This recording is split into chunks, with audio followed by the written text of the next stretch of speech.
Hey everyone! In this video, I'll show you how to create reports in Zoho CRM so you can analyze your sales, track performance, and understand your business data in just a few clicks.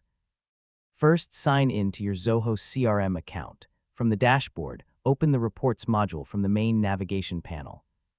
Next, click Create Report or select New Report to start building a custom report from scratch. Now choose the module you want to analyze, such as leads, contacts, deals, or accounts. This will determine what data your report is based on. After that, customize your report by selecting fields, applying filters, and choosing how the data should be grouped or displayed.